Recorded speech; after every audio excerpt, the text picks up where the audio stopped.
Good morning, everybody. At least everybody who it should be morning for you. You should not be watching this live. Um, Thank you so much for coming in today. I'm sorry I'm uploading this late. It is 11:30 p.m. for me. Um, Today has just been super duper hectic. I had to work Saturdays. Very very rare for me.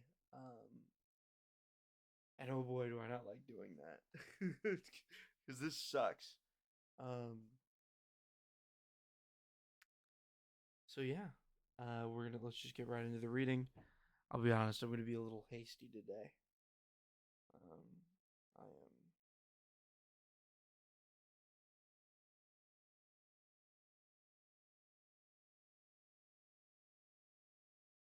Oh, come on, here we go.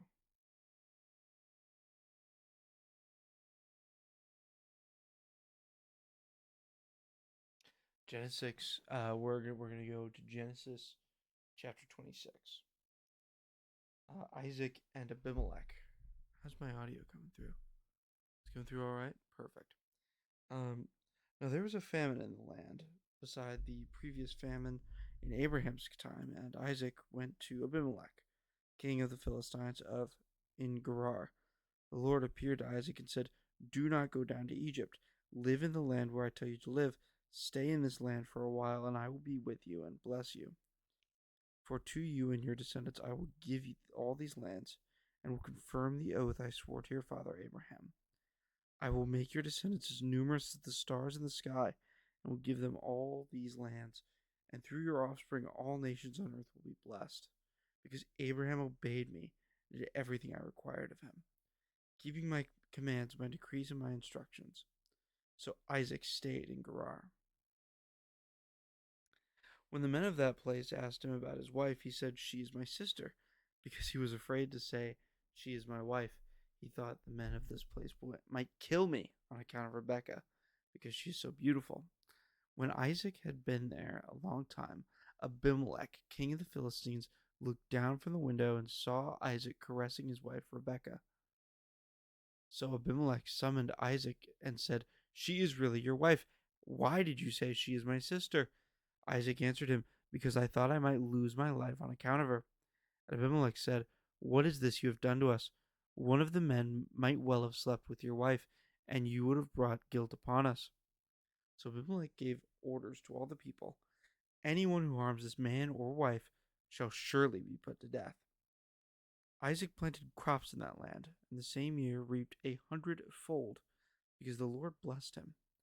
The man became rich and his wealth continued to grow until he became very wealthy. He had so many flocks and herds and servants that the Philistines envied him. So all the wells that his father had dug in the time of his father Abraham, the Philistines stopped them, filling up filling them with earth. Then Abimelech said to Isaac, "Move away for us. You have become too powerful for us." So Isaac moved away from there and encamped in the valley of Gerar, where he settled.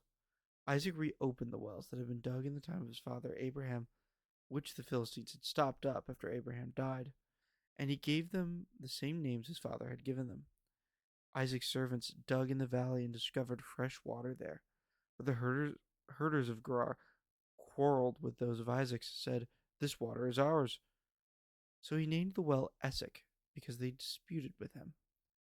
When they dug another well, but they also quarreled with that one also, so he named it Sitnah. He moved on from there and dug another well, and no one quarreled over it. He named it Rehoboth, saying, "Now the Lord has given us room, and we will flourish in this land." For when he went up to Beersheba, that night the Lord appeared to him, said, "I am the God of your father Abraham. Do not be afraid, for I am with you. I will bless you, and will increase the number of your descendants for the sake of my servant Abraham." Isaac built an altar there, and called on the name of the Lord.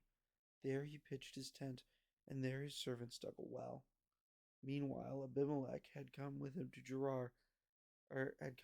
him from Gerar with Ahuztha, his personal adviser, and Pakal, the commander of his forces. Isaac asked them, Why have you come to me, since you were hostile to me and sent me away?" They answered, "We saw clearly that the Lord was with you. So we said, there ought to be a sworn agreement between us and you. Let us make a treaty with you, that you will do us no harm, and we did just as we did no harm to you, but always treated you well, and sent you away peacefully. And now you are blessed by the Lord." Isaac then made a feast for them, and they ate and drank. Early the next morning the men swore an oath to each other. Then Isaac sent them away, and they went away peacefully. That day Isaac's servants came and told him about the well they had dug. They said, "We've found water." He called it Sheba, and to this day the town has been Beersheba. When Esau was 40 years old, he married Judith, daughter of Beeri the Hittite, and also Bismath, the daughter of Elon the Hittite. They were a source of grief to Isaac and Rebekah. Source of grief? Imagine that being your legacy. That's tough. When Isaac was old and his eyes were so weak that he could no longer see, he called for Esau, his older son, and said, "My son." "Here I am," he answered. Isaac said, "I am now an old man and don't get to know the day of my death. Now then, get your equipment, your quiver and bow, and go out in the open country to hunt some wild game for me. Prepare me the kind of tasty food I like, and bring it to me to eat, so that I may give you my blessing before I die." Now Rebekah was listening as Isaac spoke to his son Esau. When Esau left for the open country to hunt game and bring it back, Rebekah said to her son Jacob, "Look, I overheard your father say to your brother Esau, 'Bring me some game and prepare me some tasty food to eat, so that I may give you the blessing in my presence of the Lord before I die.' Now, my son, listen carefully and do what I tell you. Go out to the flock and bring me 2 choice young goats, so I can prepare some tasty food for your father just the way he likes it. Then take it to your father to eat, so that he may give you his blessing before he dies." Jacob said to Rebekah his mother, "But my brother Esau is a hairy man, while I have smooth skin. What if my father touches me? I would appear to be tricking him, and would bring down a curse on myself rather than a blessing." His mother said to him, "My son, let the curse fall on me. Just do what I say and go and get them for me." So he went and got them, and brought them to his mother, and she prepared some tasty food just the way his father liked it. Then Rebekah took the best clothes of Esau, her older son, which she had in the house, and put them on her younger son Jacob. She also covered his hands with the smooth part of his neck with the goat skins. Then she handed to her son Jacob the tasty food and the bread she had made. He went to his father and said, "My father." "Yes, my son," he answered. "Who is it?" Jacob said to his father, "I am Esau, your firstborn. I have done as you have told me. Please sit up and eat some of my game, so that you may give me your blessing."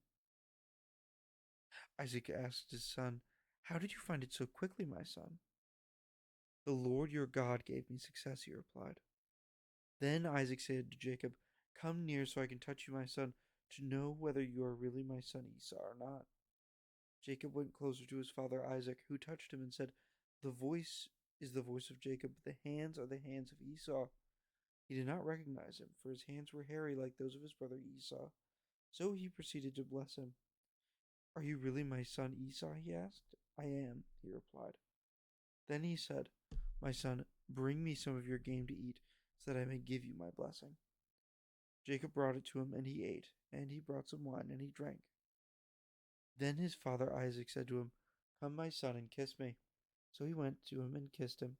When Isaac caught the smell of his clothes, he blessed him and said, "Ah, the smell of my son is like the smell of a field that the Lord has blessed. May God give you heaven's dew and earth's richness, and abundance of grain and new wine. May nations, uh, sorry, may nations serve you and people bow down to you. Be Lord over your brothers, and may the sons of your mother bow down to you. May those who curse you be cursed, and those who bless you be blessed." After Isaac finished blessing him And Jacob had scarcely left his father's presence. His brother Esau came in from hunting. He too prepared some tasty food and brought it to his father. Then he said to him, "My father, please sit up and eat some of my game, so that you may give me your blessing." His father Isaac asked him, "Who are you?" "I am your son," he answered, "your firstborn Esau." Isaac trembled violently and said, "Who was it then that hunted game and brought it to me? I ate it just before you came, and I blessed him, and indeed he will be blessed." When Esau heard his father's words, he burst out with a loud and bitter cry and said to his father, bless me too, father." And he said, "Your brother came deceitfully and took your blessing." Esau said, "Isn't he rightfully named Jacob? This is the second time he has taken advantage of me. He took my birthright, and now he's taken my blessing." Then he asked, "Haven't you reserved any blessing from me?" Isaac answered Esau, "I have made him lord over you, and have made all his relatives his servants, and I have all his relatives his servants, and I have sustained him with grain and new wine. So what can I possibly do for you, my son?" Esau said to him, "Do you have only one blessing, father? Bless me too, father." Then Esau wept aloud. His father Isaac answered him, "Your dwelling will be away from the earth's richness, away from the dew of heaven above.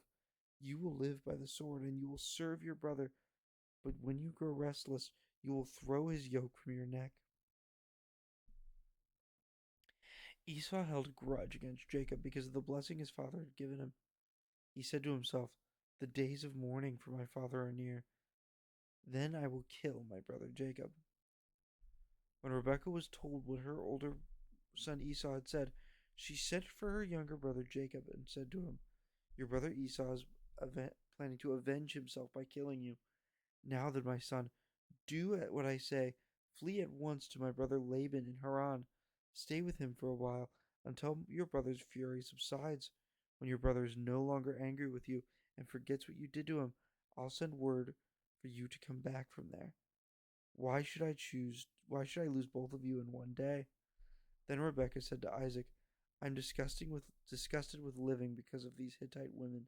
If Jacob takes a wife from among these women of the land, from Hittite women like these, my life will not be worth living." Jeez, man.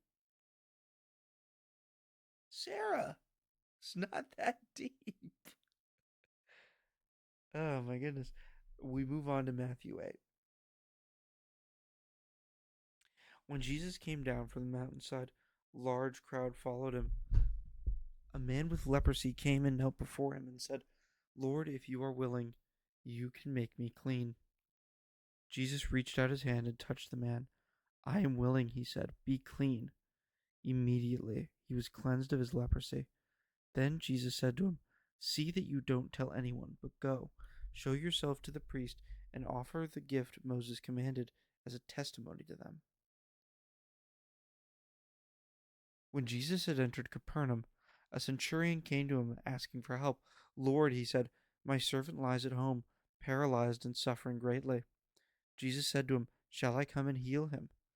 The centurion replied, "Lord, I do not deserve to have you come under my roof, but just say the word and my servant will be healed, for I myself am a man under authority, with soldiers under me. I tell this one go, and he goes, and this one come, and he comes. I say to my servant, do this, and he does it." When Jesus heard this, he was amazed and said to those following him, "Truly I tell you, I have not found anyone in Israel with such great faith. I say to you that many will come from the east and the west and will take their places at the feast with Abraham, Isaac, and Jacob in the kingdom of heaven. But the subjects of the kingdom will be thrown outside into the darkness, where there will be weeping and gnashing of teeth." Jesus said to the servant, "Go, let it be done just as you believed it would." And his servant was healed at that moment. When Jesus came into Peter's house, he saw Peter's mother-in-law lying in bed with a fever. He touched her hand, and the fever left her. She got up and began to wait on him. When evening came, many who were demon possessed were brought to him, and he drove these spirits with a word and healed all the sick. This was to fulfill what was spoken through the prophet Isaiah. He took up our infirmities and bore our diseases. When Jesus saw the crowd around him, he gave orders to cross to the other side of the lake. Then the teacher of the laws came to him and said, Teacher, I will follow you wherever you go. Jesus replied, Foxes have dens, and birds have nests, but the Son of Man has no place to lay his head. Another disciple said to him, Lord, first let me go bury my father. Jesus told him, Follow me, and let the dead bury their own dead. Jesus calms the storms. When he got into the boat, and his disciples followed him, suddenly a furious storm came up upon the lake, so that the waves swept over the boat. But Jesus was sleeping. The disciples went and woke him, saying, Jesus, save us, we're going to drown. He replied, You of little faith, why are you so afraid? Then he got up and rebuked the wind and the waves, and it was completely calm.